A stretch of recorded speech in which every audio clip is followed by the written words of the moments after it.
2 കോടി രൂപ ശമ്പളം വാഗ്ദാനം ചെയ്ത ജോലി വേണ്ടെന്ന് വെച്ച് ഒരു സംരംഭത്തിലേക്ക് ഇറങ്ങിത്തിരിക്കുകയും ആദ്യ സംരംഭം 8 നിലയിൽ പൊട്ടുകയും തൊട്ടടുത്ത വർഷം മറ്റൊന്നുമായി ഇറങ്ങി അതും വമ്പൻ പരാജയമായി. മൂന്നാമതൊന്നിലേക്ക് ഇറങ്ങുകയും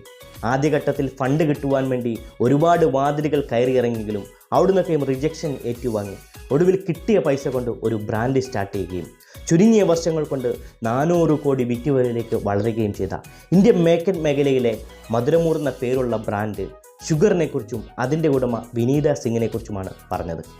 ഇന്ത്യൻ മേക്കപ്പ് മേഖലയിൽ 300 രൂപ മുതൽ 1000 രൂപ വരെയുള്ള മിഡിൽ റേഞ്ച് സെഗ്മെൻറ്റിൽ ഒരു ബ്രാൻഡ് ഇല്ല എന്ന തിരിച്ചറിവിൽ അവിടെ കൃത്യമായി പൊസിഷൻ ചെയ്യുകയും നല്ല മനോഹരമായ പാക്കിങ്ങിലൂടെ ആളുകളുടെ ശ്രദ്ധ ആകർഷിക്കുകയും സോഷ്യൽ മീഡിയ മാർക്കറ്റിനെ കൃത്യമായും ശക്തമായും ഉപയോഗിക്കുകയും ചെയ്തതിലൂടെയാണ് 7 വർഷങ്ങൾ കൊണ്ട് 2 കോടിയിൽ നിന്ന് 400 കോടിയിലേക്ക് വളർന്ന് മറ്റ് കോമ്പറ്റീറ്റേഴ്സിനൊക്കെ അതിജയിച്ച് ഷുഗർ ബ്രാൻഡ് മുന്നോട്ട് പോയി.